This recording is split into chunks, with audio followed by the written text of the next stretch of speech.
ക്രിസ്തീയതയിൽ അല്ലെങ്കിൽ ക്രിസ്തീയ വിഭാഗങ്ങൾക്കിടയിൽ ജാതീയത ഉണ്ട് എന്നൊരു വിമർശനം പൊതുവെ ഉയർന്നു വരുന്ന ഒരു കാര്യമാണ്. കാരണം പ്രധാനമായിട്ടും സാറി കഴിഞ്ഞ ചില കാലഘട്ടങ്ങളിൽ ജാതീയതകൾക്കെതിരെ ശക്തമായി വിമർശനപരമായിട്ടുള്ള ചില പ്രഖ്യാപനങ്ങളും പ്രസ്താവനകളും ഒക്കെ നടത്തിയ ഒരു സാഹചര്യത്തിൽ ക്രിസ്തീയതയിലും ജാതീയത ഉള്ളപ്പോൾ ഈ ഒരു സാഹചര്യത്തിൽ ഇങ്ങനെ ആയിരിക്കെ സാറ് മറ്റ് വിഭാഗങ്ങളിൽ അല്ലെങ്കിൽ പ്രത്യേക ഹിന്ദു വിഭാഗങ്ങളിൽ ജാതീയത ഉണ്ട് എന്നുള്ള വിമർശനം വരുമ്പോൾ തിരിച്ച് ക്രിസ്തീയതയിലും ജാതീയത ഉണ്ട് എന്നാണ് അവർ പറയുന്നത്.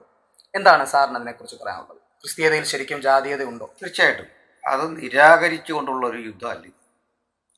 ക്രിസ്തീയതയിലെ ജാതീയത, ഉപജാതീയത, വംശീയത, നിരവധി ഘടകങ്ങൾ ക്രിസ്തീയതയിലുണ്ട്, ഇസ്ലാമിലുമുണ്ട്.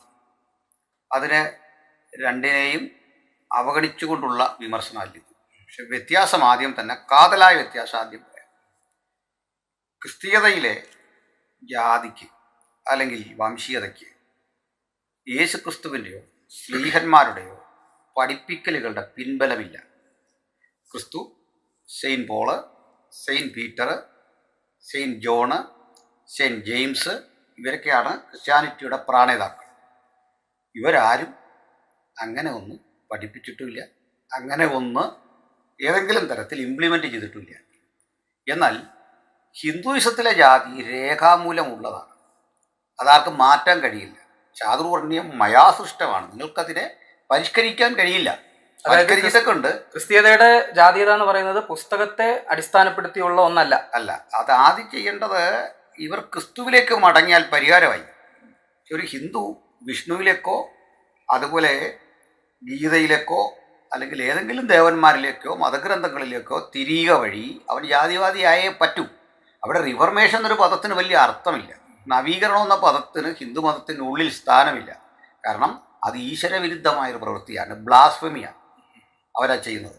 കാരണം മയൻ അഥവാ വിഷ്ണു സൃഷ്ടിച്ച ചാതുർവർണ്ണയത്തെ കളയാൻ നിങ്ങളാര്? അല്ലെ, ക്രിസ്തു എസ്റ്റാബ്ലിഷ് ചെയ്ത ഒരു കാര്യത്തെ എനിക്ക് കളയാൻ പറ്റില്ല ക്രിസ്ത്യാനിയായിരിക്കുന്നിടത്തോളം. അതിനോട് വിരോധമുണ്ടെങ്കിൽ, അത് യോജിക്കാൻ വയ്യെങ്കിൽ ഞാൻ ഈ പുസ്തകത്തിന് പുറത്തിറങ്ങാണ് വേണ്ടത്. ഇവിടെയാണ് നമ്മുടെ വിമർശനത്തിൻ്റെ തലം മാറുന്നത്. ഇനി അതുകൊണ്ട് തന്നെ ക്രിസ്തീയതയിലെ ജാതിയെക്കുറിച്ചുള്ളൊരു ചോദ്യം വന്നാൽ ഒഴിഞ്ഞു മാറുന്ന പതിവൊന്നുമില്ല. ഞാനെന്തിനും ഒഴിഞ്ഞു മാറണം? എനിക്ക് ഒഴിഞ്ഞു മാറേണ്ട, ഞാൻ അങ്ങനെ വക്താവല്ല, ജാതീയതയുടെ വക്താവല്ല, ഒരു ജാതിയുടെയും വക്താവായിട്ടല്ല ഞാൻ സംസാരിക്കുന്നത്, മനുഷ്യന് വേണ്ടിയാണ് സംസാരിക്കുന്നത്. ക്രിസ്തീയതയിൽ ഇപ്പോൾ ഇവർ ഈ പറയുന്ന പോലത്തെ വിമർശനങ്ങൾ പല യൂട്യൂബേഴ്സ് കഴിഞ്ഞ ദിവസങ്ങളിൽ ഒരു യൂട്യൂബ് കണ്ടപ്പോൾ അവരും ഇങ്ങനെ പറയുന്നത് കേട്ടു, ക്രിസ്തീയതയിലെ ജാതീയത ആദ്യം മാറ്റ്, അതിനുശേഷം പുറത്തേക്കുള്ള വിമർശനങ്ങൾ തുടരാം എന്ന രീതിയിലുള്ള ഒരു പ്രസ്താവനയൊക്കെ ഞാനിങ്ങനെ കണ്ടു. അപ്പോൾ അതിനെക്കുറിച്ച് സാറിന് പറയാനുള്ളത്, അതായത് നമ്മൾ കുറച്ചുകൂടി ഒരു ക്ലാരിഫിക്കേഷന് വേണ്ടിയാണ്, ക്രിസ്തീയതയിലെ ജാതീയത എന്ന് പറയുന്നത് ഒരു ടെക്സ്റ്റൽ ബേസ്ഡ് അല്ല, ഹിന്ദുയിസത്തിലുള്ളതുപോലെ ടെക്സ്റ്റൽ ബേസ്ഡ് ആയിട്ടുള്ള ജാതീയതയല്ല. പിന്നെ എങ്ങനെയാണ് ക്രിസ്തീയതയിലേക്ക് ഈ ജാതീയത വന്നത്? അതിന് ചരിത്രപരമായി പ്രത്യേക ഇന്ത്യയുടെ ഒരു വിശേഷപ്പെട്ട ഒരു സാമൂഹ്യ രാഷ്ട്രീയ മതപരമായിട്ടുള്ളൊരു സാഹചര്യത്തിൽ ക്രിസ്തീയത വന്നപ്പോൾ ഉണ്ടായ പ്രശ്നമാണോ ഇത്? അല്ലെങ്കിൽ വളരെ ഡയറക്റ്റായിട്ട് ചോദിക്കുകയാണെങ്കിൽ എങ്ങനെയാണ് ഇപ്പോൾ നമ്മൾ കാണുന്ന രീതിയിൽ ക്രിസ്തീയതയിൽ ഈ ജാതീയത കാണപ്പെടുന്നത്? അതിൻ്റെ വരവും ചാതുർവർണ്ണയത്തിൻ്റെ വഴിയിലൂടെയാണ്. കാരണം കേരളത്തിൽ നിലനിന്നിരുന്ന ഒരു പരമ്പരാഗത ക്രിസ്ത്യാനിറ്റി, ആ ക്രിസ്ത്യാനിറ്റിയുടെ ഒരു ദരിദ്രമായ പശ്ചാത്തലം, ആശയപരമായ ദാരിദ്ര്യം, സാമ്പത്തിക പരാധീനത ഒക്കെ നിറഞ്ഞൊരു പശ്ചാത്തലം മിഷണറിമാരുടെ ആഗമനത്തോടെയാണ് മാറുന്നത്. കാരണം ഇവിടെയുള്ള ഏറ്റവും വലിയ പരാധീനത ബൈബിളില്ല. അതുകൊണ്ട് തന്നെ ഹിന്ദു മതത്തിൽ അധിഷ്ഠിതമായ ആശയങ്ങളും ആചാരങ്ങളും ദുരാചാരങ്ങളും കൊണ്ട് സമ്പന്നമായിരുന്നു കേരളത്തിലെ സെന്റ് തോമസ് ക്രിസ്ത്യാനിറ്റി എന്ന് പറയുന്ന. സെന്റ് തോമസ് ക്രിസ്ത്യാനിറ്റി എന്ന് പറയുമ്പോൾ 1-ാം നൂറ്റാണ്ട് മുതൽ നമുക്കിവിടെ കാണുന്നു പറയുന്ന ക്രിസ്ത്യാനിറ്റി, അത് സെന്റ് തോമസ് ക്രിസ്ത്യാനിറ്റി എന്ന് വിശേഷിപ്പിക്കാൻ പറ്റില്ല. നസ്രാണികൾ എന്ന് പറയുന്ന വിഭാഗം എവിടെയാണ് ഇത് നമുക്ക് കാണാൻ? ഈ നസ്രാണി എന്നൊക്കെ ഒരു ക്ലെയിമാണ്. അതിപ്പോൾ അത് ഞാൻ അടുത്ത ഘട്ടത്തിൽ പറയാം. ആദ്യം പറയട്ടെ, ഈ സെന്റ് തോമസ് ക്രിസ്ത്യാനിറ്റി എന്ന് പറയുന്ന ആ ഒരു സമ്പ്രദായത്തെ പെട്ടെന്ന് ആക്രമിക്കാനും ഒതുക്കാനും പോർച്ചുഗീസുകാർക്ക് കഴിഞ്ഞെന്തുണ്ടാ? മന്ത്രവാദമുണ്ട്, ദുരാചാരങ്ങളുണ്ട്, അങ്ങനെ നിരവധി സംഭവങ്ങളുള്ളത് കൊണ്ട് പോർച്ചുഗീസുകാർക്ക് പെട്ടെന്ന് ഈ ക്രിസ്ത്യാനിറ്റിയെ കീഴടക്കാൻ പറ്റും. കാരണം കടമറ്റത്തച്ഛൻ്റെ എക്സാമ്പിളാണ്, അത് ഒരു മാന്ത്രികനാണ്. അടുത്തത് കോലഞ്ചേരി പള്ളിയിലെ പത്രോസിൻ്റെയും പൗലോസിൻ്റെയും തിരുനാൾ ആഘോഷമുണ്ട്. അന്ന് ചാരായമാണ് നേർച്ച. മദ്യത്തിനെതിരെ ഇത്രയും നിലപാടെടുത്ത ആളാണ്. അത് ഇവിടുത്തെ ആളുകൾക്കറിയില്ല. ഇതിൻ്റെ എല്ലാ ഇൻസ്പിറേഷൻ ഹിന്ദുയിസമാണ്. ഇവരിൽ പിന്നെ മെനഞ്ഞെടുത്തൊരു കഥ എന്ന് പറയുന്നത്, അവർ ഈ ബ്രാഹ്മണിക് പാരമ്പര്യം ഉണ്ട് എന്നാണ്. ആ ബ്രാഹ്മണിക് പാരമ്പര്യമുണ്ട് എന്ന് പറയുന്നിടത്ത് ജാതീയതയായി. ഒരു അവകാശവാദമാണ് അല്ലേ? ആ, അതിൻ്റെ തുടർച്ചയാണ് ഈ കാണുന്നത്. അപ്പം മൊത്തം ഇന്ത്യക്കാരൻ എന്ത് പരിച്ഛേദമാണ് ക്രിസ്ത്യാനിറ്റി. അപ്പോൾ അതിലേക്ക് വന്ന സ്വാഭാവികമായി കടന്നു വന്ന ഇഷ്യൂസാണ് ഈ പറയുന്നത്. അതിന് അപ്പോസ്തലികമായൊരു ട്രഡീഷൻ ഇല്ല, ബിബ്ലിക്കലായൊരു പാരമ്പര്യമില്ല. അങ്ങനെയാണ് കാണേണ്ടത്. അതായത് എൻ്റെ വിമർശനത്തിൻ്റെ തലം മാറുന്ന അവിടെയാണ്. ഇനി ഇതിലേക്ക് വന്ന ശേഷം പിന്നെ ഇതെങ്ങനെ ഉണ്ടായി, അങ്ങനെ ഒരു ചോദ്യവും പ്രസക്തമാണ്. അതാണ് ഞാൻ ചോദ്യം വന്നപ്പോൾ ഞാൻ ആദ്യമേ തന്നെ ചോദിച്ചത്, ക്രിസ്ത്യാനിറ്റി ഇന്ത്യയിലേക്ക് വന്നപ്പോൾ ഉണ്ടായ വിശേഷപ്പെട്ട സാഹചര്യത്തിലാണോ ഈ ജാതീയത ക്രിസ്ത്യാനിറ്റിയിലേക്ക് കടന്നത്? കാരണം പോർച്ചുഗീസുകാരുടെ വരവോടുകൂടി, പ്രത്യേകിച്ച് ഇപ്പൊ സാറ് പറഞ്ഞതുപോലെ തന്നെ ഇവിടെ നിലവിലുണ്ടായിരുന്ന ഒരു ക്രിസ്ത്യാനിറ്റിയെ പോർച്ചുഗീസുകാരുടെ വരവോടുകൂടി ഒരു പ്രത്യേക സാഹചര്യത്തിലേക്ക് ഇവർ മാറുകയും തുടർന്ന് വന്ന ഒരു കാലഘട്ടത്തിൽ ഈ പറഞ്ഞതുപോലെ മിഷണറിമാരുടെ വരവിന് ശേഷവും ഇവിടെ പെന്തക്കോസ് സഭകൾ ഉണ്ടാകുന്നു, ചർച്ച് ഓഫ് ഗോഡ് പോലുള്ള സഭകൾ ഉണ്ടാകുന്നു, അല്ലെങ്കിൽ ഏജ് പോലുള്ള സഭകൾ ഉണ്ടാകുന്നു. ഈ സഭകൾക്കകത്തെല്ലാം ജാതീയത ഉണ്ട് എന്ന് തന്നെയാണ് പൊതുവെയുള്ള വിമർശനം എന്ന് പറയുന്നത്. ആ വിമർശനങ്ങൾക്കെതിരെയുള്ള സാറിന്റെ മറുപടിയാണ്. ഈ രണ്ട് കാര്യങ്ങളാലാണ് ജാതിയെ നേരിടുന്നത്. ഒന്ന് സമരമാണ്, രണ്ട് സ്ഥാപിക്കലാണ്. ഈ സ്ഥാപിക്കലില്ലാതെ സമരത്തിന് പ്രസക്തിയില്ല.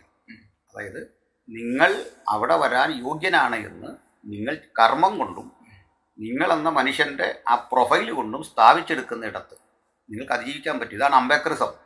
അംബേദ്കർ അതാണ് പറയുന്നത്. അപ്പോൾ അത് വസ്ത്രധാരണമടക്കം അംബേദ്കർ ചെയ്തൊരു സമരമാണ്. അംബേദ്കർ അതിനോട് സ്വീകരിച്ച സ്ട്രാറ്റജി എന്നൊക്കെ വേണമെങ്കിൽ പറയാം. ഇതേപോലെ തന്നെ പെന്തക്കോസ്ത് സഭകളിൽ ജാതീയതയ്ക്ക് ഒത്തിരി ശ്രേണികളുണ്ട്. ഇപ്പം കനാനയ സമൂഹം അവർ വേറിട്ട് തന്നെയാണ് നിൽക്കുന്നത്. അതുകൂടാതെ ദലിത് കമ്മ്യൂണിറ്റികൾ, ചേരമർ, സാംബവർ, സിദ്ധനർ, ഇത് മൂന്നുമാണ് പ്രധാനപ്പെട്ട ആളുകൾ. പിന്നെ ഈഴവാസം നല്ല പോലെ ഉണ്ട്. ഇങ്ങനെ ഇവരെല്ലാം വേറിട്ട് നിൽക്കുമെന്ന് പറയുമ്പോൾ തന്നെ മനസ്സിലാക്കേണ്ട ഒരു കാര്യം, ജാതീയത ഉണ്ടായിരുന്ന ഒരു കമ്മ്യൂണിറ്റിയോട് സമരം ചെയ്ത് അവരുണ്ടാക്കിയതാണ്. ഞങ്ങൾക്ക് നിങ്ങളോടൊത്തുള്ള ഇത് വേണ്ടെങ്കിൽ ഇതാ, നിങ്ങൾക്ക് ഞങ്ങളെ വേണ്ടെങ്കിൽ ഇതാ, ഞങ്ങൾ മാറി നിന്നുകൊണ്ട് ഒരു ബദൽ സൃഷ്ടിക്കുന്നു. ആ ബദൽ ഒരു സമരമല്ലേ? അപ്പം അത് സമാന്തരമായൊരു പ്രസ്ഥാനമായിട്ട് ഇപ്പുറത്ത് മാറിയില്ലേ? ആസ്തിയുള്ള, സാധ്യതകളുള്ള ഒരു പ്രസ്ഥാനവും ക്യാൻവാസും അവരുണ്ടാക്കിയപ്പോൾ പിന്നെന്താ പ്രശ്നം കിടക്കുന്നത്? ഇനി അവരാണതിനെ നല്ല നിലയിൽ ഗൈഡ് ചെയ്ത് പോകേണ്ടത്. ഇനി അടുത്തൊരു കാര്യം കൂടി ഉള്ളത്, ആഗോള ക്രിസ്തീയതയുടെ ആകെ സ്വഭാവം എടുത്താൽ, മൊത്തത്തിലുള്ള സ്വഭാവം എടുത്താലും അത് സവർണാധിപത്യത്തിലുള്ളതല്ല. ഒറ്റവാക്കി പറഞ്ഞാൽ ഈ സവർണ മേധാവിത്വം എന്നൊക്കെ പറയുന്ന സംഭവം ഏതാണ്ട് പാലാ, കാഞ്ഞിരപ്പള്ളി എന്നൊക്കെ പറയുന്ന മധ്യതാങ്കൂറിൽ കാണുന്ന ഒരു സിറിയൻ ക്രിസ്ത്യൻ പാരമ്പര്യം ഉണ്ടല്ലോ. ആ പാരമ്പര്യത്തിനപ്പുറത്തേക്ക് അതിന് റേഞ്ചില്ല. ആഗോള ക്രിസ്ത്യാനിത്തിൽ ഏറ്റവും വലുതെന്താ ലത്തീൻ സഭയാണ്. പെന്തക്കോസ്ത് സഭകൾ എടുത്താൽ അത് രൂപപ്പെടുന്ന തന്നെ ആഗോളതലത്തിൽ ഉണ്ടാകുന്ന ഇവിടെ വില്യം ജെ സെയ്മൂറിനെ പോലൊക്കെയുള്ള ബ്ലാക്സിൻ്റെ ഇടയിൽ വന്ന റിഫോർമേഷനാണ്. അപ്പം ഞാൻ എന്തിനാണ് അത് കണ്ടിട്ട് ഒരു സൂക്ഷ്മ ന്യൂനപക്ഷം ജാതിയുടെ ഭാഗമായി നിൽക്കുന്നു എന്നത് കണ്ട് എനിക്ക് വലിയ ആശങ്കയൊന്നും അതിലില്ല, ഒട്ടും ആശങ്കയില്ല. കാരണം അതിനെ ചെറുക്കാൻ പാകത്തിലുള്ള ബദലുകൾ നമ്മുടെ മുമ്പിലുണ്ട്. അത് ഹിന്ദുമതത്തിൽ ഇല്ലെന്നുള്ളതാണ് നമ്മൾ പറയുന്ന പ്രശ്നം. ഹിന്ദുയിസത്തിൽ അത് ഒട്ടുമില്ല, ഒരു തരത്തിലുമില്ല. ബദലുകൾ ഉണ്ടാക്കിയിട്ട് എന്തായി? ആ ബദലുകൾ എവിടെ പോയി നിൽക്കുന്നു? അല്ലെങ്കിൽ എന്തുകൊണ്ട് ഈ നവോത്ഥാനം തുടർന്നില്ല? ഇങ്ങനെയുള്ള ചോദ്യങ്ങൾ നമ്മുടെ മുമ്പിൽ നിൽക്കുകയാണ്.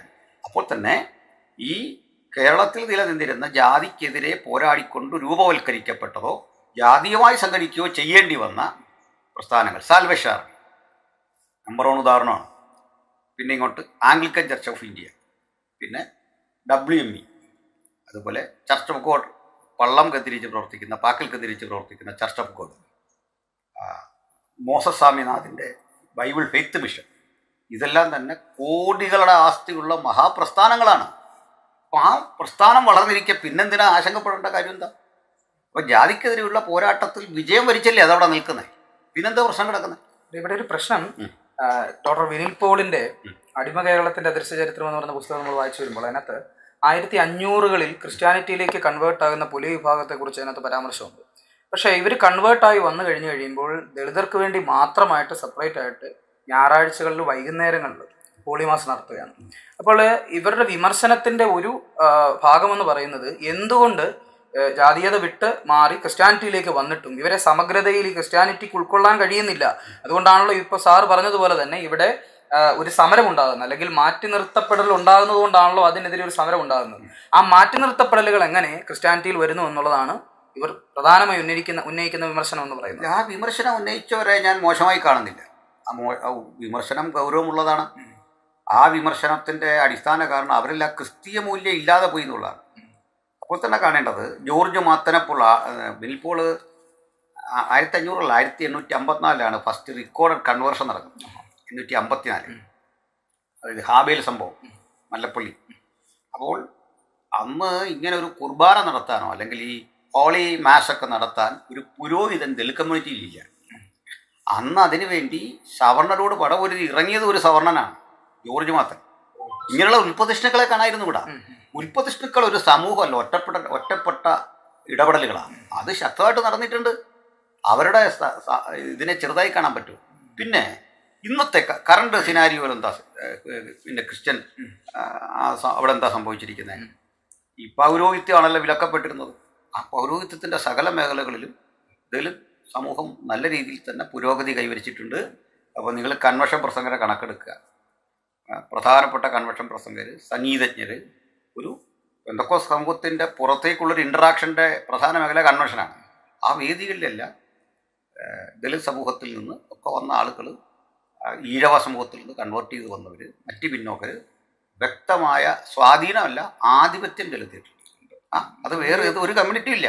സാഹിബ് ആ ചോദിച്ച പറഞ്ഞ കാര്യത്തിൽ നിന്നൊരു ചോദ്യം ചോദിക്കട്ടെ. അംബേദ്കറിന്റെ അഭിപ്രായത്തിൽ ഈ കൺവേർഷൻ എന്ന് പറയുന്നത് ഒരു നല്ല പ്രവൃത്തിയാണെന്നാണ് അദ്ദേഹം പറയുന്നത്. കാരണം ഈ കൺവേർഷനാണ് കാസ്റ്റിസത്തെ പൊളിക്കാൻ, അല്ലെ ജാതീയതയെ പൊളിക്കുവാനുള്ള ഏറ്റവും നല്ല മാർഗമായിട്ട് അദ്ദേഹം മുന്നോട്ട് വെക്കുന്ന ഒരു കാര്യം കൺവേർഷനാണ്. ആ ഒരു അടിസ്ഥാനത്തിൽ നമ്മൾ ചോദിക്കുകയാണെങ്കിൽ ഇപ്പോൾ സാറ് പറഞ്ഞതുപോലെ പെന്തക്കോസ്റ്റലിസത്തിന്റെ ഒരു സംഭാവന എന്താണ് ഈ ഒരു സാഹചര്യത്തിൽ? കാരണം ഈ കഴിഞ്ഞിടയ്ക്ക് ഒരു വിമർശനം ഉയർന്നു വന്നത് പെന്തക്കോസ്തുകാർക്ക് യാതൊരു തരത്തിലുള്ള രാഷ്ട്രീയപരമോ സാമൂഹികപരമായ സംഭാവന നൽകുവാൻ കഴിഞ്ഞിട്ടില്ല എന്ന് തീർത്തും വിമർശനപരമായിട്ടുള്ളൊരു കാര്യം ഈ കഴിഞ്ഞ ദിവസം കേൾക്കുകയുണ്ടായി. അപ്പോൾ ഈ ഒരു വിശേഷ സാഹചര്യത്തിൽ പെന്തക്കോസ്റ്റലിസം എന്ത് സംഭാവനയാണ് സമൂഹത്തിന് ചെയ്തത്? കാസ്റ്റിസത്തിനെതിരെ, ജാതീയതയ്ക്കെതിരെ, മറ്റൊരു രീതിയിൽ പറയുകയാണെങ്കിൽ ദളിത് കമ്മ്യൂണിറ്റിയുടെ ഒരു ഉയർച്ചയ്ക്ക്, സമൂഹത്തിൻ്റെ ഒരു മുൻനിരയിലേക്ക് വരുവാൻ വേണ്ടി എന്ത് സംഭാവനയാണ് പെന്തക്കോസ്റ്റലിസം സമൂഹത്തിന് ചെയ്തത്, പ്രത്യേക കേരളത്തിൽ? അല്ല, ഇപ്പം ഞാൻ ഒരു പെന്തക്കോസ്റ്റൽ കമ്മ്യൂണിറ്റിയുടെ ഉൽപ്പന്നം തന്നെയല്ലേ.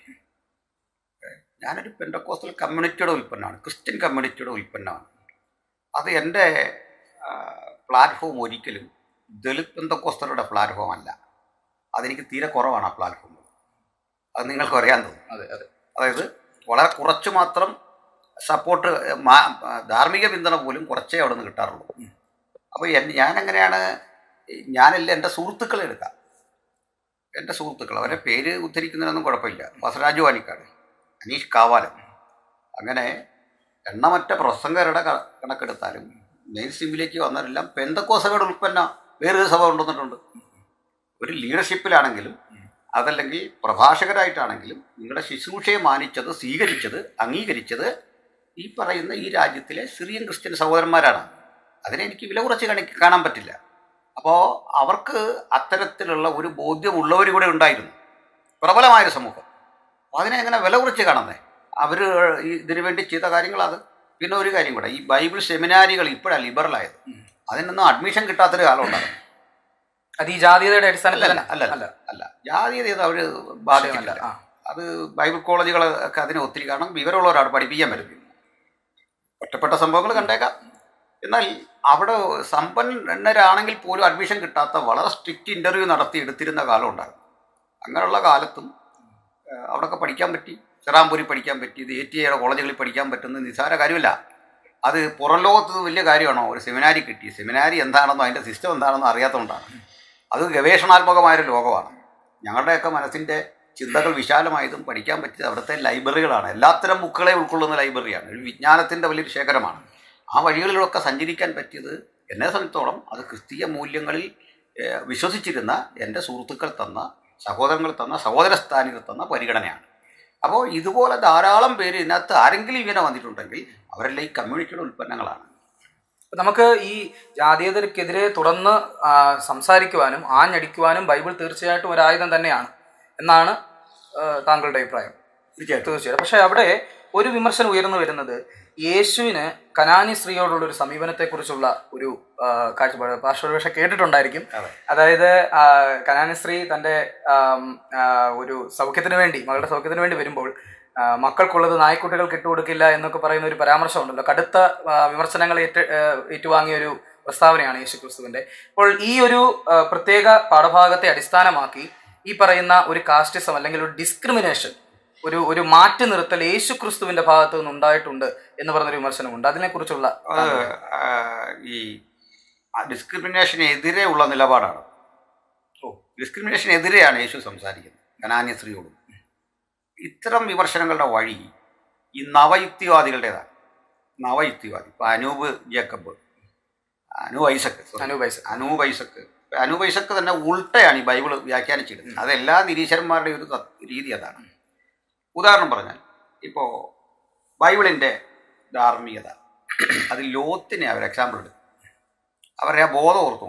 ഒരുപക്ഷെ ഇവർ അറിവുകേടാണോ, അതായത് ഒരു പ്രമേയമാണ്, അതായത് ലോത്തിന് സംഭവിച്ച മിസ്റ്റേക്ക് നിങ്ങൾക്കുണ്ടാകരുതെന്ന് പറഞ്ഞ് ലോത്തിനെ അവിടെ ഒരു നിഷേധാത്മക കഥാപാത്രമാക്കിയിട്ടാണ് കാണിക്കുന്നത്. അപ്പോൾ ഒരു മനോരമ വായിച്ചിട്ട് ആ മനോരമ പത്രത്തിൽ ഇപ്പോൾ ഉണ്ണികൃഷ്ണൻ എന്ന് പറയുന്ന ഒരു മനുഷ്യൻ്റെ മോഷണക്കേസ് വന്നിരിക്കുക. അപ്പോൾ അത് മനോരമയുടെ ധാർമ്മികതയായിട്ടാണോ വിലയിരുത്തേണ്ടത് എന്ന് പറഞ്ഞൊരു ഇഷ്യൂ എടുത്തിട്ട് ആ ഇഷ്യൂവിനെ എങ്ങനെ സമീപിക്കണമെന്നുള്ള അതിലെ സന്ദേശം അല്ലേ? അപ്പോൾ ലോത്തിന് സംഭവിച്ചത് സംഭവിക്കരുത് എന്നാണ് ആ സംഭവം പഠിപ്പിക്കുന്നത്. ലോത്തിൻ്റെ ജീവിതത്തെ തള്ളിക്കൊണ്ടാണ് അത് നിൽക്കുന്നത് എന്ന് പറഞ്ഞ പോലെ ഈ യഹൂദൻ്റെ ജാതിയല്ല പ്രധാനമായും നില, പുറത്തുള്ള ദേശീയതയെ മുഴുവൻ അവൻ നിരാകരിച്ചു. ഒരു അഹന്ത അവനിലുണ്ട്. ഇവിടുത്തെ ബ്രാഹ്മൺസ് എങ്ങനെ സമൂഹത്തെ കണ്ടോ, ഒരു അരി ചെവിയിൽ യൂരിക്കിരിക്കുന്ന പണിയൊന്നുമില്ല. അത്തരം പീഡനത്തിൻ്റെ വഴിയില്ല, അവരെ അങ്ങോട്ട് ഇഗ്നോർ ചെയ്യുക. കനാന്യരോടുള്ള അവരുടെ സമീപനം ഇത് തന്നെ, ജാതീയത ബേസ് ചെയ്തുള്ള അല്ല, അവർക്ക് അവരൊഴിച്ച വേറെ ആരോടും അവർക്ക്. എനിക്ക് തോന്നുന്നു ഈ വിശ്വാസികൾക്കിടയിൽ തന്നെ, ബന്ധുക്കോസുകാർക്കിടയിൽ തന്നെ ഉള്ള വലിയ സംശയമാണ് ഈ യേശുവിന്റെ ഡിസ്ക്രിമിനേഷൻ ഈ പറയുന്ന ഭാഗം. രണ്ടാമത് ഈ വേറൊരു പ്രധാന പ്രശ്നം, ഒരുപക്ഷെ ട്രാൻസ്ലേഷൻ മിസ്റ്റേക്ക് ആണെന്നാണ് തോന്നുന്നത്.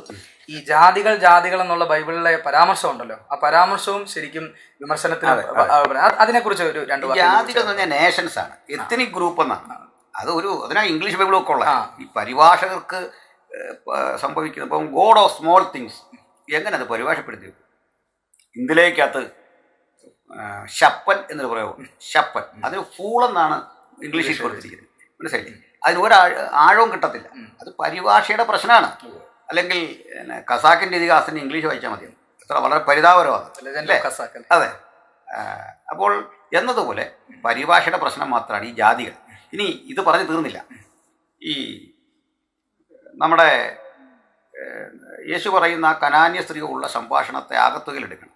കനാന്യരെ മോശമായി കണ്ട ഒരു ജനത നിലനിൽക്കുന്ന ഒരു സമൂഹത്തിൽ യേശുവിൻ്റെ കൂടെയുള്ള ആളുകളെല്ലാം ജൂതന്മാരാണ്.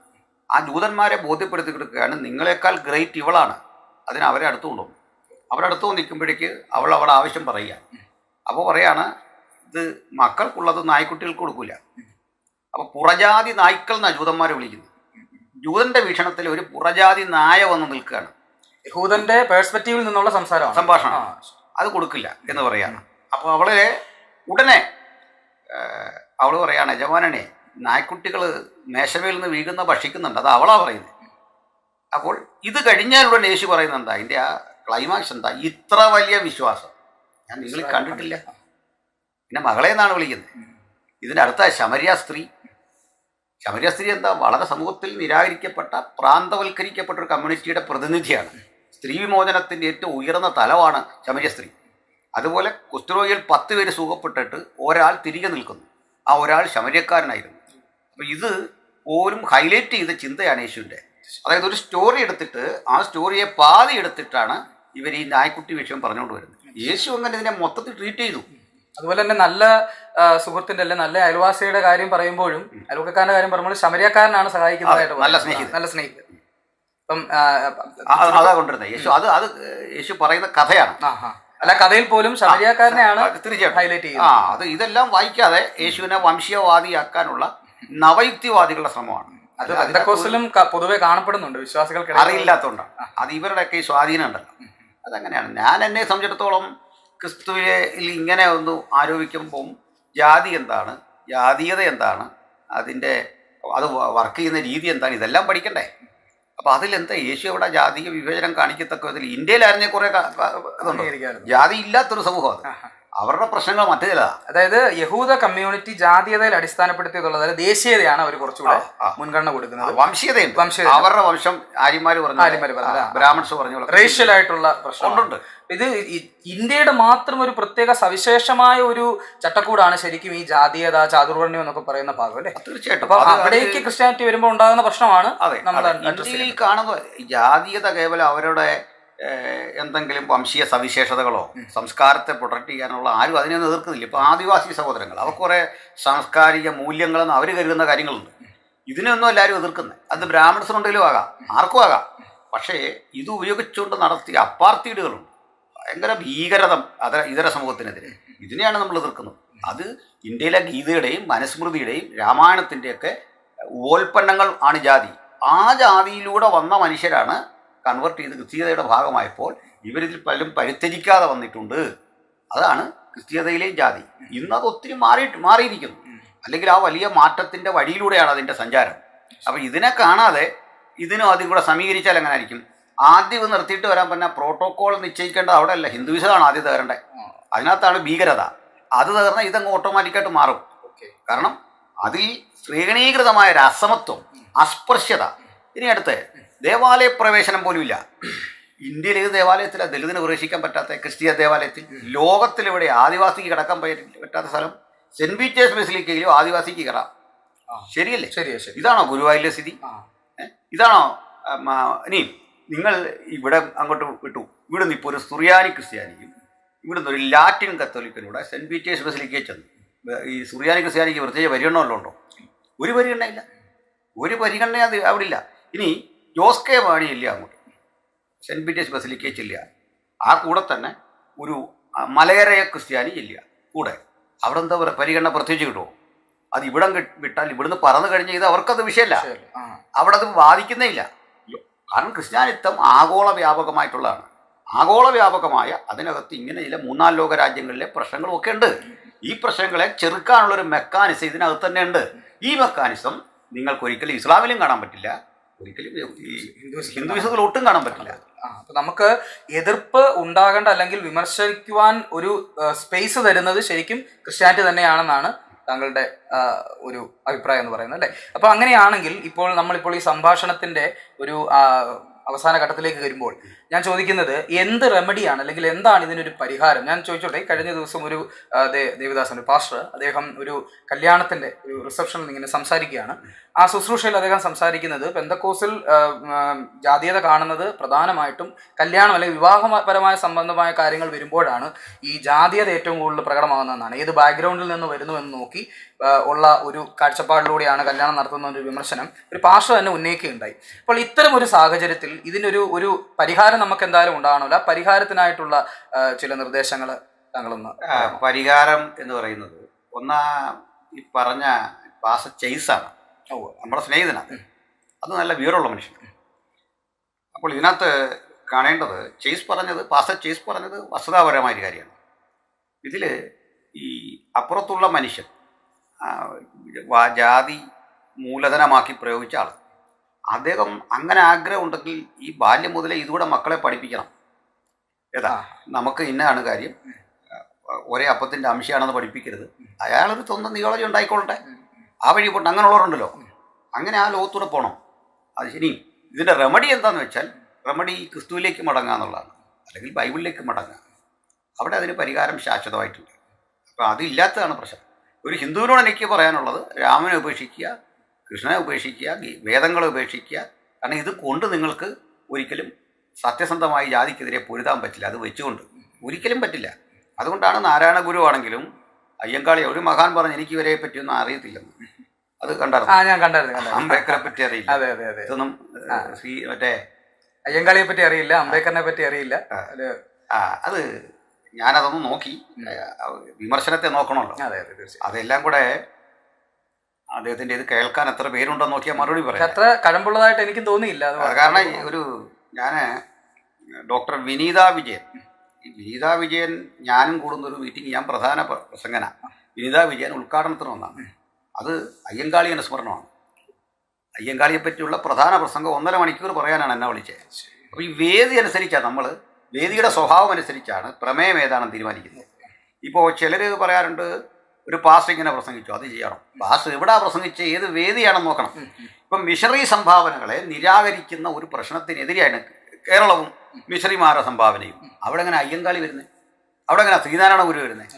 ഈ ടോപ്പിക് എന്താണെന്നാണ് ആദ്യത്തെ അത് ഇവർ മനസ്സിലാക്കേണ്ടത്. മാത്രമല്ല, അംബേദ്കറെ അയ്യങ്കാളിയെയും ശ്രീനാരായണ ഗുരുവിനെയും ഞാൻ ഏറെ ബഹുമാനിക്കുന്ന ഒരാളാണ്. ബഹുമാനിക്കുക എന്ന് മാത്രമല്ല, അവരോടുള്ള തീഷ്ണമായ ഒരു അഭിനിവേശം നമുക്കുണ്ട്. അത് തുറന്നു പറയാൻ ആ അഭിനിവേശം എനിക്ക് മന്നത്ത് പത്മനാഭനോടും ഇല്ല, അത് ശ്രീ ചട്ടമ്പി സ്വാമിയോടും ഇല്ല. കാരണം ഇവർ സമുദായ പരിഷ്കർത്താക്കളാണ്, അവരുടെ ജാതിയെ പരിഷ്കരിക്കുക ചെയ്തത്. എന്നാൽ ശ്രീനാരായണ ഗുരു ജാതിയല്ല പരിഷ്കരിച്ചത്. അദ്ദേഹം പരിഷ്കരിച്ചിട്ടൊരു ഒരു സംഘടന ഉണ്ടാക്കിയത് ധർമ്മപരിപാലനമാണ്. ആ ധർമ്മം എന്താ? ശ്രീനാരായണൻ്റെ ധർമ്മം എന്താ? അത് ശ്രീകൃഷ്ണ ധർമ്മത്തിനും അല്ലെങ്കിൽ രാമന്റെ ധർമ്മത്തിനും വിപരീതമായ ഒരു മാനവികതയുടെ ധർമ്മമാണ് അദ്ദേഹം കൊണ്ടുവന്നത്. ഒരു ബദൽ സൃഷ്ടിച്ച് സഹോദരൻ അയ്യപ്പനോ തന്നെ. ഇതിനെക്കുറിച്ചൊക്കെ എൻ്റെ പ്രസംഗങ്ങൾ ഇഷ്ടം പോലെ കിടപ്പുണ്ട് അത്തരം വേദികളില്ല. അടുത്തത് ഞാൻ ഈ ചെമ്പഴന്തിയിലും മറ്റേ ശിവഗിരിയിലും ഒക്കെ പോയി പഠനം നടത്തിയ ഒരാളാണ്. അവരുടെ സ്വാമിമാരുടെ സഹായത്തോടെ പഠിക്കുകയും ബുക്കുകൾ വാങ്ങുകയും ശ്രീനാരായണൻ്റെ കീർത്തനങ്ങൾ പാടി ഗ്രഹിക്കുകയൊക്കെ ചെയ്തിട്ടുള്ള ഒരാളാണ്. എനിക്ക് ശ്രീനാരായണ ഗുരു എന്ന് പറയുന്ന മാന്യദേഹത്തെ ഏറ്റവും ആദരവുള്ള ഒരാളാണ്. അയ്യങ്കാളി ഒരു ആക്ടിവിസ്റ്റാണ്, അതിശക്തനായ ഒരു ആക്ടിവിസ്റ്റ്. അപ്പോൾ അയ്യങ്കാളിയാണ് ഇന്ത്യയിലെ തന്നെ ആദ്യത്തെ വിദ്യാഭ്യാസ സമരം നടത്തിയത്. അത് മാർക്സിസ്റ്റുകൾ പറഞ്ഞത് കർഷക സമരമാക്കി. അയ്യങ്കാളി റബ്ബറിന് വില കൂടാനോ തേങ്ങയ്ക്ക് വില കൂടാനോ അല്ല സമരം നടത്തില്ല. അപ്പോൾ അങ്ങനെ നടത്തിയ ഒരാളിനെ ഞാൻ എന്തുകൊണ്ട് മോശമായിട്ട് കാണണം? അത് ഇദ്ദേഹം കണ്ടിട്ടില്ല. ഇതൊക്കെ ഒരു തരം ആവേശത്തിൽ ചെയ്യുന്നതാണ്. മറ്റൊന്ന് ഇവർ പറയുന്നത് പെന്തക്കോസ്ത് സഭകളുടെ മാത്രം ചില ഒറ്റപ്പെട്ട പേരല്ല, ഇതിൻ്റെ ലീഡേഴ്സിൻ്റെ പേരാണ് ഈ പറയുന്നത്. ഒറ്റപ്പെട്ട പേര്, എല്ലാവരും ഒറ്റപ്പെട്ടവരാ സമൂഹത്തിൽ. അപ്പം പെന്തക്കോസ്ത് സഭയുടെ ലീഡേഴ്സ് വന്നത് വ്യക്തമായ ഇത്തരം ചില പശ്ചാത്തലങ്ങളിൽ നിന്നാണ്. ഇപ്പോൾ ഷാരോൺ ഫെലോഷിപ്പിൻ്റെ നേതാവ് ജോൺ അയ്യാപിള്ള, അപ്പോൾ അവിടെ എന്താ അത് പരാമർശിക്കേണ്ടി വെച്ചാൽ ഇവിടെ പാൽപ്പൊടി കൊടുത്ത് മാറ്റി എന്ന് പറയുന്നിടത്താണ്. ഈ ജോൺ അയ്യാപിള്ള എന്ന് പറയുന്ന ആൾ കോടികളുടെ ആസ്തിയുള്ള ഒരു നായർ കമ്മ്യൂണിറ്റിയിൽപ്പെട്ട ആളാണ്. അയ്യാപിള്ളയാണ്. ഈ അയ്യാപിള്ളയുടെ മക്കൾ രണ്ടുപേരും ഹൈലി എഡ്യൂക്കേറ്റഡാണ്, സവർണ കമ്മ്യൂണിറ്റിയിൽ നിന്ന് തന്നെ വന്ന ആളുകളാണ്. അപ്പോൾ ഇവർ പാൽപ്പൊടി മേടിച്ചല്ല എന്ന് പറയാൻ വേണ്ടി വരുമ്പോൾ ഈ കാര്യം പറയേണ്ടി വരും. പ്രസംഗത്തിൻ്റെ ലക്ഷ്യമാണ് ഈ പറഞ്ഞത്. അവിടെ ഇവർ മറ്റാരും സാദിക്കെതിരെ ഒന്നും നിലപാടെടുത്തൊന്നും ഇല്ല എന്നല്ല. ഇനി രാജാറാം മോഹൻ റോയേക്കാൾ നിലപാടെടുത്തത് വില്യംകേരി തന്നെയാണ്. അതിൻ്റെ ആര്യ സമാജം തുടങ്ങിയ വർഷവും വില്യംകേരിയുടെ മൂവ്മെൻറ്റും സതി നിരോധിച്ച വർഷമൊക്കെ പഠിക്കണം. അത് പഠിച്ചാൽ ഇത് മനസ്സിലാവുള്ളൂ. പണ്ഡിത രമാബായി ഇവരുടെയൊക്കെ മൂവ്മെൻറ്റുകൾ ഇന്ത്യയിൽ വരുത്തിയതുപോലൊന്നും നവോത്ഥാനം കൊണ്ടുണ്ടായിട്ടില്ല. നവോത്ഥാനത്തെക്കാൾ വലുത് തീർച്ചയായിട്ടും മിഷണറി മൂവ്മെൻറ്റുകളുടെ ഇടപെടൽ തന്നെയാണ്. നവോത്ഥാനത്തെ ചെറുതായി കാണുന്നില്ല. നവോത്ഥാനത്തിൻ്റെ ഇന്ധനം എന്ന് പറയുന്നത് മിഷണറി വിദ്യാഭ്യാസമാണ്. ഇതാണ് സ്ഥാപിക്കുന്നത്. എൻ്റെ ജോലി അതാണ്. കാരണം നവോത്ഥാനത്തെക്കുറിച്ച് പറയാൻ ഇഷ്ടംപോലെ ആളുണ്ട്, അത് ഞാനും പറയാറുണ്ട്, ആവശ്യമായ സ്റ്റേജിൽ ഞാനും പറയാനുണ്ട്. പക്ഷേ എന്നെ സമൂഹം വിളിക്കുന്നത് മിഷണറി പരിവർത്തനങ്ങളാൽ ഉണ്ടായ മാറ്റം. ഇതിനുള്ള മറുപടി പറയുന്നിടത്ത് ഇത്തരം ആളുകൾക്ക് റോളില്ല, കാര്യമായ റോളില്ല. എങ്കിലും അവരെ ഞാൻ പരാമർശിച്ചിട്ടുണ്ട്. ഇത് പൊതുവായിട്ടുള്ള അറിവിന് വേണ്ടിയും പ്രത്യേകിച്ച് പെന്തക്കോസ്ത് വിഭാഗത്തിലുള്ള വിശ്വാസികൾക്ക് വേണ്ടിയും കൂടെ ഞാൻ ചോദിക്കുകയാണ്, ബൈബിൾ എത്രത്തോളം നമ്മളെ ഇതിനായി പ്രാപ്തരാക്കുന്നു, അല്ലെങ്കിൽ ബൈബിളിലെ വചനങ്ങൾ നമ്മളെ എത്രത്തോളം ഇൻസ്പയർ ചെയ്യുന്നുണ്ട്? അതിന് 2-3 കാര്യങ്ങൾ അതിനെക്കുറിച്ചൊന്ന് പറയാം. ബൈബിളിൽ നിന്ന് അത് തന്നെ പറയാം. ഇപ്പം ഇതിനെതിരെ ഒരുത്തൻ മറുപടി പറയാൻ പോകുന്ന പഴയ നിയമത്തിലൊരു സംഭവം എടുത്തുണ്ടായി. അതൊരു സ്ട്രാറ്റജിയാണ്. അപ്പോൾ പഴയ നിയമത്തിലെ സംഭവത്തെക്കുറിച്ച് നമ്മൾ വസ്തുതാപരമായിട്ട് പറയാൻ ഇവർ പറയുന്നത്, നവ യുക്തിവാദി പറയുന്നത് ഞാൻ ബൈബിളിനെ തള്ളി. നല്ലൊരു ഭാഷയാണ്. ബൈബിളിനെ തള്ളുകയല്ല, ചില ഇൻസിഡൻറ്റുകളുള്ള സമീപനം. മുമ്പേ പറഞ്ഞ ഉദാഹരണം തന്നെ എടുക്കുക. ഇപ്പോൾ നമ്മുടെ ദേവസ്വം ബോർഡിലെ ഒരു സംഭവം നടക്കുന്നു, അല്ലെങ്കിൽ സ്വർണ്ണപ്പാളി അപഹരിച്ച വിഷയം പറയുമ്പോഴേക്ക് ഉടനെ നമ്മൾ ഉണ്ണികൃഷ്ണനെ തള്ളി എന്ന് പറഞ്ഞാൽ തള്ളുകയാണ്. ഇതിനുള്ള എൻ്റെ സമീപനം എന്താണ്? ഇതാണ് വിഷയം. അപ്പോൾ പഴയ നിയമത്തിൽ യുദ്ധങ്ങളുണ്ട്, പഴയ നിയമത്തിൽ വിവേചനങ്ങളുണ്ട്, പഴയ നിയമത്തിൽ കനാന്യരെ ആക്രമിക്കുന്ന ഭാഗങ്ങളുണ്ട്. ഇതെല്ലാം ഒരു തിസീസാണ്. ഈ തിസീസിന് ആൻറ്റിതെസീസ് കൊണ്ടുവന്ന ആളാണ് യേശുക്രിസ്തു. അത് പലരും കാണാറില്ല. ഒരു റിഫോമർ ആയിരുന്നു ശരിക്കും. അതിന് ഇതെല്ലാം കണ്ടച്ച് ഇതെല്ലാം പറയുന്ന ജനത്തോട് പറയാണ്, ഞാനോ നിങ്ങളോട് പറയുന്നു. അവിടെ നിന്നാണ് എൻ്റെ വിശ്വാസത്തിൻ്റെ തുടക്കം കണ്ട അതാണ്. അല്ലാതെ അവിടെ ആദം ജനിച്ചതോ ഔവ്വ ജനിച്ചതോ പഴം തിന്നോ അല്ല എൻ്റെ വിഷയം. ക്രിസ്തുവിൽ നിന്ന് പുറകിലേക്ക് അല്ല, അതിന് ഇത് അല്ല എൻ്റെ വിഷയം എന്ന് പറയുമ്പോൾ ഞാൻ പഴയ തള്ളിയെന്നായിരിക്കും ഉടനെ എടുത്ത് പറയാൻ പോകുന്നത്. അവർക്കറിയില്ല, ലോജിക്കലി സംസാരിക്കാൻ അറിയില്ല, ഫിലോസഫി ഒട്ടും അറിയാത്തതിൻ്റെ പ്രശ്നമാണ്. അപ്പോൾ എൻ്റെ വിഷയം അബ്രഹാം യാഗം നടത്തിയതോ റാഞ്ചം പക്ഷി പറന്നുപോയതോ ഒന്നുമല്ല. Who is Christ? അപ്പോൾ ക്രിസ്തു ആരാണ് എന്നതിലൂടെ നിന്നാണ് ഞാൻ ഓൾഡ് ടെസ്റ്റമെൻറ്റിനെ കാണുന്നത്. ആ കണ്ണാടിയിലൂടെ ഞാൻ പിന്നോട്ട് നോക്കുകയാണ് ഓൾഡ് ടെസ്റ്റമെൻറ്റിനെ. ഞാനിവിടെ സേഫ് സോണിലാണ് ആ അർത്ഥത്തിൽ. കാരണം എൻ്റെ ക്രിസ്തുവോ അതിൻ്റെ തത്വങ്ങളോ പൗലോസോ ഒന്നും ഇത്തരത്തിൽ ഇവരുടെ പിടിയിൽ അമരാത്ത ആദർശ ധീരതയുടെ ആൾക്കാർ തന്നെയാണ്. അപ്പോൾ അതിലേക്ക് മടങ്ങുകയാണ് ചെയ്യേണ്ടത്. ക്രിസ്തുവിലേക്ക് മടങ്ങുക, അതാണ് ഒരേ ഒരു വഴി. കാരണം അവിടെ റിഫോം ചെയ്യേണ്ട പ്രത്യേകിച്ചൊന്നുമില്ല, ആ വഴി തന്നെ എടുത്ത് പ്രയോഗിച്ചാൽ മതി. ആ ആയുധം ക്രിസ്തു. അതല്ലേ ഈ 1-ാം നൂറ്റാണ്ടിൽ റോമക്കാർ ഏറ്റവും അധികം ക്രിസ്ത്യാനിറ്റി എതിർത്തതുകൊണ്ടാണ് അടിമകളാണെന്ന് വിശ്വാസത്തിൽ വരുന്നത്.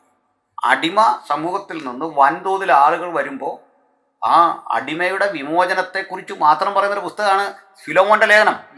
അപ്പോൾ ഇത്തരത്തിലുള്ള മൂവ്മെൻറ്റുകളെ അന്നത്തെ റോമ ഗവൺമെൻറ് പോലും ഭയന്നു, എന്നിട്ട് ദാരുണമായി കൊല്ലുകയാണ്. അപ്പം ഇങ്ങനെയുള്ളൊരു പ്രത്യയശാസ്ത്രം എൻ്റെ കയ്യിൽ ഇരിക്കെ ചെയ്ത് ഞാൻ കേരളത്തിൻ്റെ മധുരാങ്കൂറിലെ വിരലിലെണ്ണാവുന്ന ആഗോളതലത്തിലെടുത്താൽ വിരലിലെണ്ണാവുന്ന കുറേ പേർ ജാതീയ വിവേചനം കാട്ടുന്നു എന്ന കാരണത്താൽ തള്ളിക്കളയാവുന്നതല്ല. കാരണം ആഗോള ക്രിസ്ത്യാനിത്വത്തിൻ്റെ വിശാലമായ ക്യാൻവാസിലെ ഒരു ചെറിയ പൊട്ടു മാത്രമാണ് വിവേചനം ഉണ്ടാക്കുന്ന ഏതാനും ചിലർ. വരും കാലഘട്ടത്തിൽ അതിനെയും അതിജീവിച്ചു പോകാൻ പാകത്തിന് ക്രിസ്ത്യാനിറ്റിക്ക് ആർജവുമുണ്ട്, അത് തെളിയിച്ചിട്ടുമുണ്ട്. തീർച്ചയായിട്ടും. അപ്പോൾ ഞാൻ ഒരു കാര്യം കൂടി ഒന്ന് ചോദിച്ചോട്ടെ. ഇപ്പോൾ ഒനേസിമോസിൻ്റെ ഫിലെമോൻ്റെ പുസ്തകത്തെക്കുറിച്ച് പറഞ്ഞപ്പോൾ ഈ പൗലോസ് തന്നെ അദ്ദേഹത്തിൻ്റെ ചില ലേഖനങ്ങളിൽ ദാസന്മാർക്ക് വേണ്ടി പ്രത്യേക ദാസന്മാരോടും യജമാനും തമ്മിലുള്ള ഒരു ബന്ധത്തെക്കുറിച്ചൊക്കെ ഉള്ള ഒരു പരാമർശം ഉണ്ടല്ലോ.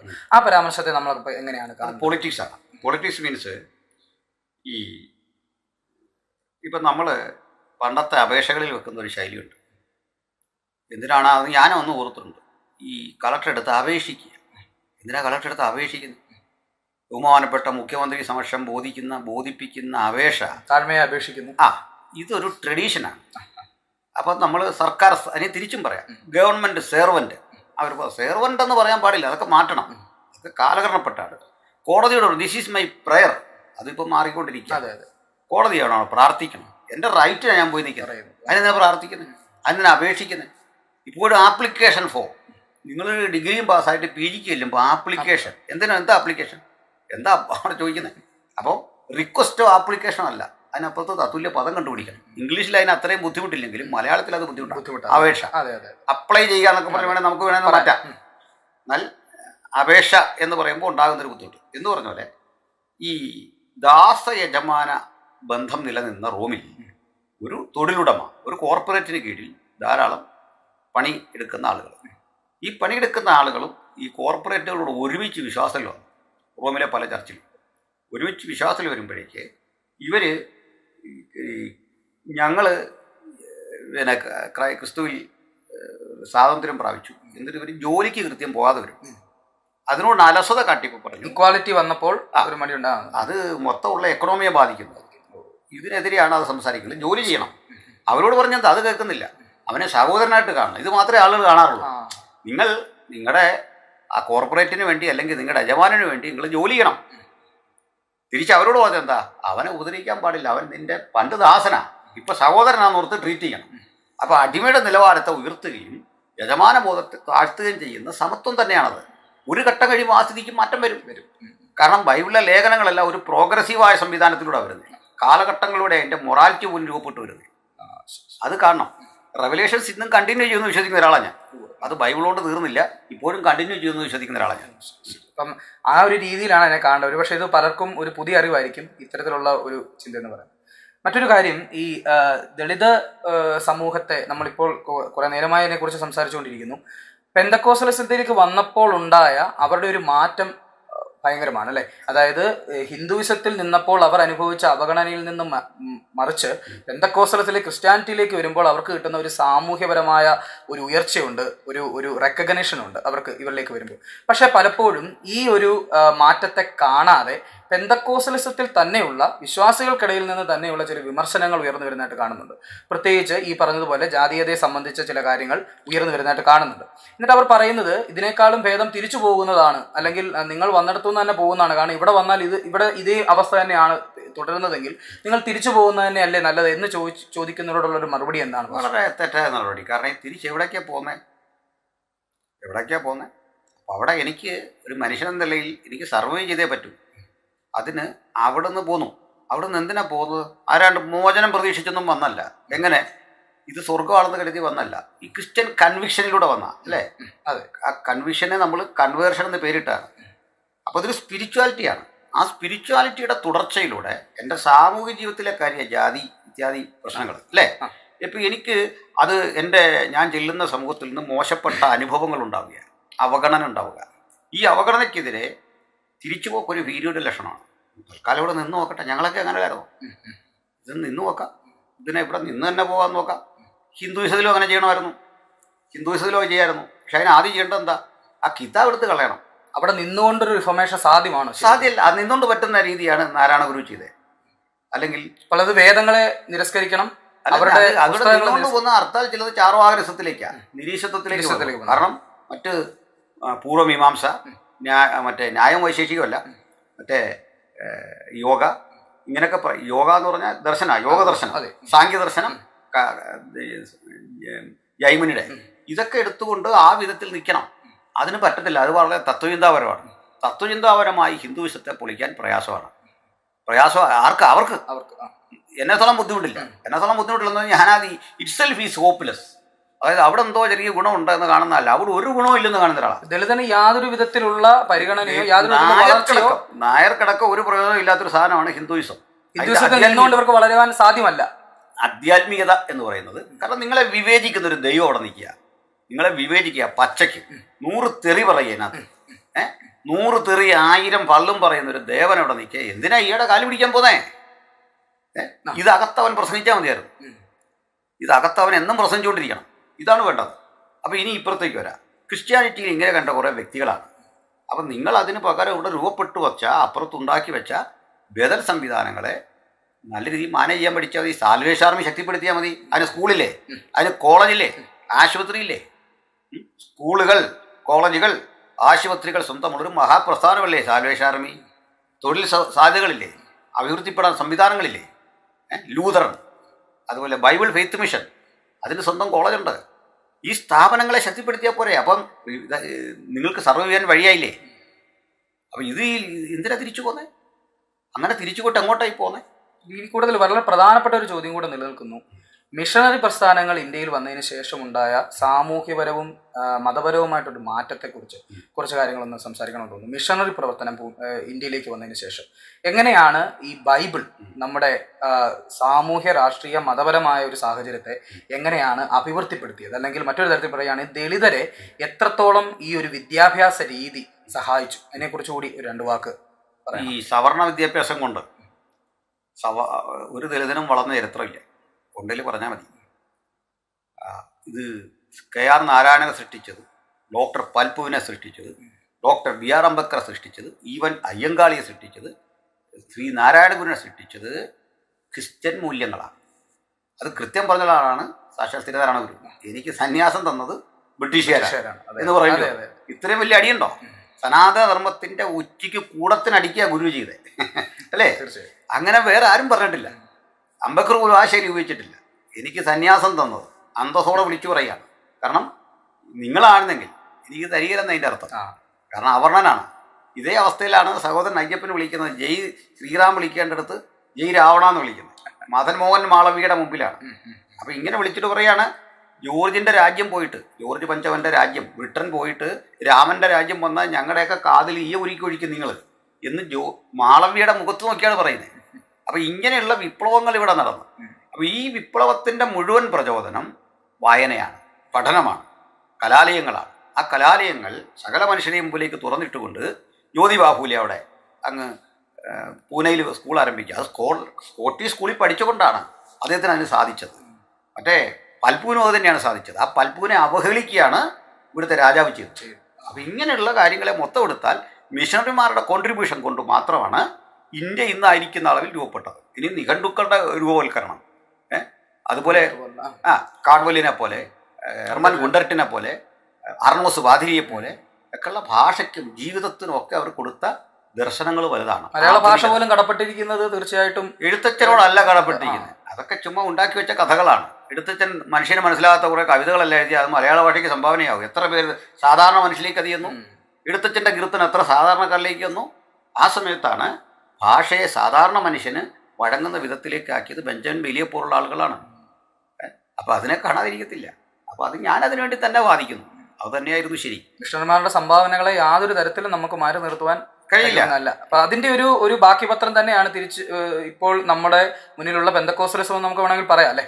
പെന്തക്കോസ്റ്റലിസം അതിൻ്റെ വേറൊരു ധാരയാണ്. മിഷനിമാരിലൂടല്ല അതിൻ്റെ വരവ്. ഏത് മിഷനിമാർ? ആംഗ്ലിക്കൻ മിഷനിമാരോടല്ല അതിൻ്റെ വരവ്. അതിനൊരു അമേരിക്കൻ ട്രഡീഷനാണ്. അമേരിക്കൻ ട്രഡീഷൻ ഒരു ഇന്ത്യൻ ഒറിജിനും ഉണ്ട്. അതായത് വാസ്തവത്തിൽ ഈ പെന്തക്കോസ്റ്റലിസത്തെ ശരിക്കും വിലയിരുത്തേണ്ടതുണ്ട്. പലതരം ധാരകൾ, പലതരം കൈവഴികളിലൂടെയാണ് അതിൻ്റെ ഒരു ഫോർമേഷൻ. അതായത് ബ്രദറൻ സഭയ്ക്കുള്ളിൽ നിന്ന് ഉണ്ടായ റിഫർമേഷൻ ഒരു വശത്ത്, ഇപ്പുറത്ത് അമേരിക്കയിൽ രൂപപ്പെട്ട ചാൾസ് പെർഹാമിൻ്റെയും അത് assemblies board, church of board എന്ന് പറയുന്ന വില്യം ജെ സെയ്മൂറിൻ്റെയും ഒരു ധാര അങ്ങനെ വരുന്നുണ്ട്. മേരി ചാപ്മാൻ എന്ന് പറയുന്ന ഒരു ലേഡി വന്ന് അസംബ്ലീസ് ബോർഡ് തുടങ്ങുന്നു. അതിന് കുറേ പാശ്ചാത്യ സ്വഭാവമുണ്ട്, കുറേ ഈ കേരളീയ സ്വഭാവമുണ്ട്, ഇന്ത്യൻ സ്വഭാവമുണ്ട്. അങ്ങനെ പല ധാരകളുടെ ഒരു മിശ്രണമാണത്. ഇനിയും മൊത്തത്തിലെടുത്താൽ ഈ കമ്മ്യൂണിറ്റിക്കുള്ള ഒരു സവിശേഷത ഈ സർക്കാരിന് മുമ്പിൽ അവകാശവാദങ്ങളില്ലാതെ മാറി നിൽക്കുന്നുള്ളതാണ് ഒന്ന്. സർക്കാർ അതൊരു തലവേദനയല്ല. പുകവലിയും മദ്യപാനം തുടങ്ങിയ സാമൂഹിക തിന്മകളോട് ഏറ്റവും പ്രായോഗികമായി സമരം ചെയ്ത് രൂപപ്പെട്ടു വന്ന ഒരു സമൂഹത്തെ സൃഷ്ടിച്ചെടുത്തു.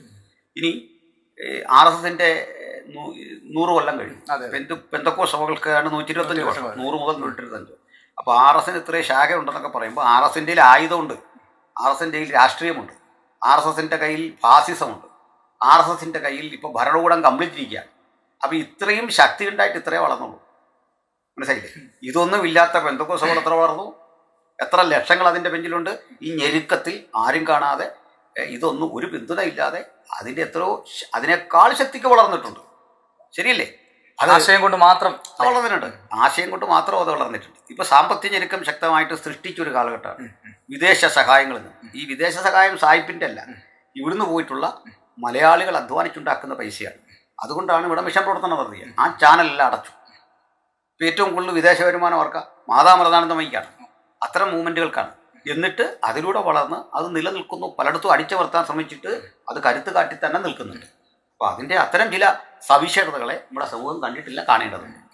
ഈ പറയുന്ന പോലെ ജാതീയതയുടെ എതിരായിട്ടുള്ള ഒരു സമരവും കൂടെ തുടങ്ങുകയാണെങ്കിൽ, അതായത് പെന്തക്കോസ്റ്റലിസത്തിൽ തന്നെ അത്തരമൊരു സമരവും കൂടെ തുടങ്ങുകയാണെങ്കിൽ, ആശയപരമായ സമരം കൂടെ തുടങ്ങുകയാണെങ്കിൽ ഇനിയും ഏറെ വളരുവാനും മുന്നോട്ട് പോകുവാനും സാധ്യതയുള്ള ഒരു പ്രസ്ഥാനം തന്നെയാണ് പെന്തക്കോസ്റ്റലിസം എന്നാണ്. തീർച്ചയായിട്ടും പെന്തക്കോസ്ത് സഭകൾ ജാതീയതയ്ക്കെതിരെ സമരമല്ല ആവശ്യം, സ്ഥാപിക്കലാണ്. ഇവിടെ സമരത്തിന് വലിയ പ്രസക്തിയില്ല. കാരണം ഇപ്പം പറയുന്ന ചില ആക്ഷേപം Kanam centre, Ponkunnam centre, Vaikom centre, ഇങ്ങനെയുള്ള ദളിത് സമൂഹങ്ങൾ കൂടുതലുള്ള ഈ സെൻറ്ററുകൾ ഉണ്ടാക്കി കൊടുക്കാമോ എന്നൊരു ചോദ്യം. എന്തിനാ ഉണ്ടാക്കാൻ പോകുന്നത്? മനസ്സിലായില്ലേ? എനിക്ക് മേസിമിൽ നിൽക്കണമെന്ന് ആഗ്രഹമുള്ളവൻ അതിനകത്ത് സ്ഥാപിച്ചെടുക്കണം. എനിക്ക് ഇവിടെ ഇരിക്കാനുള്ള തടസ്സം എന്താ? ഇവിടെ ഇരിക്കാനുള്ള തടസ്സം എന്താ? ഇവിടെ ഇരിക്കാൻ പറയുമ്പോൾ ഇവിടെ ഇരിക്കാനുള്ള എൻ്റെ തടസ്സം എന്തെന്ന് ചോദിക്കാനുള്ള ആർജവം ഭയം കൂടാതെ അവൻ ചോദിക്കാൻ പഠിക്കണം. അതിന് കുഴപ്പം പറ, എന്താ തടസ്സം? ഈ റൈറ്റിനെ കുറിച്ച് സംസാരിക്കാൻ അവൻ അറിയില്ല. അതും പുറത്തു നിന്ന് പരാതി വേറെ അവകാശത്തെക്കുറിച്ച് പറയേണ്ട ഇടമുണ്ട്. അതൊരു വിദ്യാഭ്യാസത്തിന്റെ ഒരു പ്രശ്നമില്ല. അതായത് നമ്മുടെ സഭയ്ക്കുള്ളിൽ തന്നെ ഇത്തരം ഒരു വിദ്യാഭ്യാസത്തിന്റെ ആവശ്യമില്ലേ? വിദ്യാഭ്യാസമല്ല അടുത്ത പ്രശ്നം, അറിവ് ഒന്നും അല്ല അടുത്ത പ്രശ്നം, ആർജവമാണ്. ആർജവം മനുഷ്യൻ ചില നഷ്ടങ്ങൾ സംഭവിക്കുന്നുള്ള ഭയമൊന്നും ആവശ്യമില്ല. നഷ്ടപ്പെട്ട ആ കോൺഫിഡൻസ് ജീവിതത്തിൽ വേണം. ധൈര്യത്തോടെ ഇതിനെ ഫേസ് ചെയ്യണം. നമ്മളെല്ലാം അങ്ങനെ വന്നവരാണ്. ഒരുത്തൻ അത് അനുവദിക്കില്ല എന്ന് പറയുമ്പോൾ 2 തവണ ചെയ്ത് കാണിക്കണം. മനസ്സിലായില്ല? അവനെ കീഴടങ്ങരുത്. ഇതൊരു ശക്തിക്കെതിരെയുള്ള പോരാട്ടമാണ്, ഇരുട്ടിനെതിരെയുള്ള പോരാട്ടമാണ്. ആ ഇരുട്ടിൻ്റെ സ്വാധീനം ഇവിടെ ഉണ്ടെങ്കിൽ നിങ്ങൾക്കതിനോട് പോരാടാനുള്ള ധൈര്യമാണ് പരിശുദ്ധാത്മാവെന്ന് വിശ്വസിക്കുന്നത്. അത്തരം ഒരു ധൈര്യത്തിലേക്ക്, ആർജവത്തിലേക്ക് വരുമ്പോൾ ഈ പുറത്താക്കൽ പ്രക്രിയ ഉണ്ടാകുന്നില്ലേ? ഇത്തരം ഒരേ ആൾക്കാരെ മാറ്റി നിർത്തുക അല്ലെങ്കിൽ സഭയ്ക്ക് വെളിയിൽ പോവുക എന്ന് പറയുന്നൊരു, അത് പഴയ പോലെ എളുപ്പമല്ല. കാരണം ഇത് സോഷ്യൽ മീഡിയ കാലമാണ്. അതിന് ഇഷ്ടം പോലെ അവസരങ്ങൾ. ഞാൻ പറഞ്ഞിട്ട് ഈ ഇത്തരം അനീതികൾ ഇന്ന് കൂടുതൽ ശ്രദ്ധിക്കപ്പെടുന്ന മുഴുവൻ രാഷ്ട്രീയത്തിലാണോ അല്ലെങ്കിലും സോഷ്യൽ മീഡിയ ഉള്ളതുകൊണ്ടാണ്. അല്ലെ സർക്കാരോ പോലീസോ ഒന്നും നന്നാവില്ല. പോലീസ് ഇതിന് നന്നായിട്ടില്ല. എന്താ കാര്യം? സോഷ്യൽ മീഡിയ ആണ്. അല്ലെങ്കിൽ അവർക്ക് വേറെ മാറ്റമൊന്നും വന്നല്ല. അപ്പോൾ അവരടിസ്ഥാനപരമായിട്ട് എൻ്റെ വീക്ഷണത്തിൽ പോലീസ് കൊള്ളൂല. അടിസ്ഥാനപരമായിട്ട് അവരെ നന്നാക്കിയെടുത്തത് ട്രെയിനിങ്ങോ ഒന്നുമല്ല, മനഃശാസ്ത്രം പഠിച്ചതോ അവന് ബോധം വന്നിട്ടോ അല്ല. കാരണം അവൻ്റെ പൂർവ്വസൂരികളെല്ലാം ചെയ്യുന്നത് ഇത്തരം ഒരു തിന്മയുടെ ഒരു സന്നിവേശം അവിടെ കിടക്കുകയാണ്. അവനതിനെ കണ്ടിന്യൂ ചെയ്യാനേ പറ്റുള്ളൂ. അപ്പോൾ ആ സ്പിരിറ്റിലേക്കായി പോവാം. അത് മാറ്റിയെടുത്തത് പൊതുജനങ്ങളാണ് എന്ന് പറഞ്ഞ പോലെ ഇതിനകത്ത് ഈ പ്രശ്നങ്ങളുണ്ടെങ്കിൽ അതിനെ മാറ്റിയെടുക്കാനുള്ള ഒരു ആർജവം, സമരോത്സുകത, അതാണ് കാണിക്കേണ്ടത്. അവിടെ ചെന്ന് പഠിക്കൽ സമരം ചെയ്യല്ല ചെയ്യേണ്ടത്, ഇതിനെതിരെ നിൽക്കണം.